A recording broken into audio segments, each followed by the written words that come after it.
and welcome back to my channel. I am Jordan, and today I'm here with my wrap up of all of the books that I've read this month, which, child, I was reading. Okay, so I read quite a bit this month, and quite a bit. I didn't finish some books, but for the books that I finished a lot. So I'm excited to talk about them. Before we get into that, though, make sure you're subscribed. If you're not already subscribed, go ahead and click that subscribe button below, as well as comment below, like, and, holla at your girl. Okay, so the first book that I'm going to talk about that I read this month was When No One Is Watching by Alyssa Cole. Alyssa Cole, y'all knew on my last wrap up, I was so excited to get to this book. It did not disappoint. This is Alyssa Cole's first stab at thriller, like releasing a thriller novel. And, I read her like romance, and some of her romance also has sci-fi elements and stuff of that nature. And she's just such a great writer. But, when someone's going to another genre, I was super excited, but you just never know. Y'all, okay, let me talk about what the book is about. So When No One Is Watching it's a thriller, but it's really it's like a regular life thriller in the sense of it's based in New York, and there is a main character whose neighborhood is being gentrified like crazy. Like, the gentrification is at an all-time high, which is happening throughout New York, throughout so many major cities, DMV, Atlanta, so many areas. Gentrification is just something that happens where basically a community that was probably ignored and just not sought after at all, and heavily policed and all sorts of stuff, because a lot of Black people or minorities live there. All of a sudden, somehow they start developing, as they call it, in that area. The prices, the rents shoot up to the point where a lot of people can't afford it. Sometimes there's certain elements of just mischief. I don't need to explain gentrification to y'all. I hope I don't. Google it. But the book explains it pretty well in a thriller, scary, spooky kind of way, which it's like a slow build to the spook, but throughout the book you're so engaged. I'm talking so much about this book, and this is not an individual book review, but I will be having one there. But just know that I really enjoyed the book. I can't wait to talk to you guys about it more. I do recommend. All right, so the next book that I'm talking about is one that I recommend, but I recommend with a footnote. This is The City We Became, oh my gosh, by N.K. Jemisin. Now, this is sci-fi fantasy, and this is also another book that's set in freaking New York. What is going on? Now, this one is really like a love letter to New York specifically. Like, I'm not from New York, but this book made me fall in love with New York and want to say I'm from New York. No, on a serious note, I do like visiting New York, and I love the culture and all that stuff. But this book, I mean, it's another element. Like, you can feel her love of New York through the book. And the book, if we're talking about what it is, it's literally about these human avatars, or these human people becoming these avatars for the different boroughs and becoming New York. So it's literally, someone becomes like the Bronx, someone becomes Brooklyn, someone becomes Manhattan. All of the 5 different boroughs are represented in this book, as well as New York. And if you read How Long to Black Future Month, which I did read, and we did a read along on my channel, the book actually itself, the prologue, is that short story. There's like a little tweak at the end of that prologue short story that kind of diverts, that gets you to The City We Became. I just thought it was brilliantly done. It tackled, N.K. Jemisin just tackles a lot. It tackles a lot. The reason why I said a footnote is because if you don't like science fiction, I don't think you're going to like this book. I just don't think you are. Like, the book is very otherworldly. I want this to be adapted. I can see the full out production. This is another one where this will turn into a standalone book review. So I'm just going to bring y'all a standalone book review for this. But like, listening to it on audio, I'm telling y'all, I didn't read it. I listened to it on audio. It was already a production via audio. Like, that was one of the best audiobooks that I've ever listened to, as far as production wise and how they really made it. And I mean, it's like action packed, bam, bam, boom. But again, I love this book, but I also love science fiction. So I'm telling y'all, if y'all don't like science fiction, this may not be it for you. But if you do, it's great. So the next book that I'm talking about is Transcendent Kingdom. It's the follow-up to Homegoing. So that already means like you got big shoes to fill. And I didn't want to hold, the author to a certain standard, but I still held them to a certain standard, and they met the standard. It was written in a completely different format. So if you're going in expecting Homegoing, just go ahead and alter your expectations. That being said, it's written very well. This story follows Gifty's family, which is a family that stems from Ghana all the way to moving to Alabama, and you're seeing the impacts that moving to America has had on the family, as well as religion, racism, mental health issues, and addiction. The real main focal point is that the main character's brother passed away from an opioid addiction after being prescribed Oxycontin, and how that has impacted and affected her life. And she's really trying to understand the brain through science and understand all this.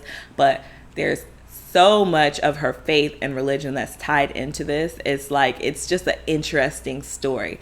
I will say that I thoroughly appreciated the story, but just know that some of the things that are talked in this could be triggering. A lot of focus on mental health. There's even suicide attempts. So just know if that's like a trigger for you, just be mindful of that before going into the book. But y'all, I read some good books this month, as you can tell. Like, all of the 3 books that I just mentioned on there have a chance to make it to my favorite books of the year. So Cemetery Boys. Okay, so this, as you could see from the smile on my face, this brought me so much joy. Okay, this book was phenomenal. And the fact that it's about to be October, and you're gonna have Dia de Muertos, you're gonna have Halloween, all that stuff. I think it's the perfect read if you haven't already, and if you like young adult with a little spooky thriller elements with it almost. But anyways, this book, actually, before I even get into my review, definitely check out Audrey at Perpetual Pages. They did a book review. They've been talking about this book quite a bit, but phenomenal. It's an Own Voices review, and I just think it was a phenomenal breakdown as to all the reasons why you should read this book. But I'll give you my little 2 cents as to why you should read it. Is because it brought all the joy, all the feels. So the book itself is about it follows 3 kids, really mainly Yadriel, a young trans boy who is Cuban and Mexican, and he's in this very rich community of all these different Latin American cultures that just mesh together. And that aspect was just phenomenal and beautiful. Like, I just loved hearing of all the different countries and representations. I mean, his best friend is Haitian and I believe Puerto Rican. I'm not even getting into it, but one of the other characters, Julian Diaz, he is Colombian. And yeah, it's just so many different cultures that are represented in one book, which was very fascinating and cool reading it out. But it really focuses on Yadriel, who is attempting to be accepted by his father and his community as a brujo. He's in a community or a lineage family that has these special powers and gifts, and he has been given the gifts. He has the powers of a brujo. He is a brujo, but a lot of it is him trying to prove that he is a brujo to his family. In this process, he ends up waking up a spirit, a ghost, as Julian kept saying, but it's spirit, of Julian Diaz. And Julian Diaz is like, bruh, we got some work to do. I know you ain't mean to wake me up, but we about to get to it. So you follow that friendship, and it's just a ride, y'all. It's a ride. It's a fun ride. And there are a lot of serious topics. I don't want to just come on here being like, oh, it's so much fun. There's a lot of triggering things, from dead naming, from homophobia, from transphobia, from, just abuse, from neglect, all sorts of stuff that is talked about in the book. But the book doesn't really focus. I don't want to say they don't focus on it, but it's like that's not the point of the story, the pivotal, like the characters are whole characters living their life and still having joy within all of that. So definitely brought a lot of smiles on my face, and if you like young adult, I think you're gonna like it a lot. So next up, I'm just gonna lump all this together. So Stephanie Nicole Norris. I read her In the Heart of a Valentine series, and my goodness, I read actually 7 of the 8 within the series, and it was really, really good, y'all. Like, if y'all love romance and all that, you're gonna love it. I will say a lot of the books were very similar to it. Like, the reason I'm lumping them is because there's a very clear theme in the book. It's about basically successful black men getting with successful black women, but somehow this black men are so emotionally available and just, oh my gosh, they're trying to let this woman know that they're all in, and the woman has hesitations, but then they end up falling in love. Like, that's basically, to sum up how the books go, that's how it is. But it's really cool because you get to explore different countries in a lot of the books, and also different careers and different like backgrounds. Like, there's someone who has like a chronic illness, someone dealing with lupus. You'll have someone who is in journalism, someone who's a not sports agent, but like I think a sports agent. You have someone who's like an engineer, or someone who's a photographer, a wedding planner. There's all these different interesting careers and lifestyles, I should say. And I mean, it's a book about freaking millionaires, like, living their life and stuff. That sounds kind of superficial, but that's not how the books are.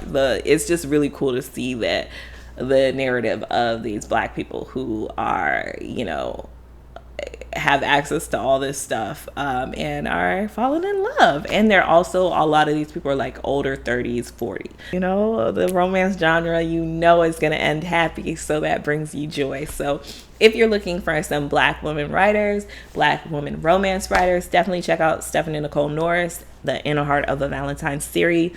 My favorite was the book with Raphael, which I believe was book 5, With Your Permission. Exactly. Yeah, so that's pretty much what I read this month. If you've read any of these books, let me know what your thoughts were. I should, start sharing with y'all the books that I started and did not finish, because there were quite a bit, but it don't matter. These are the books that I finished. So yeah, let me know what your thoughts are. We'll keep this conversation going down below. Love and light, and I'll see you guys in the next one. Bye.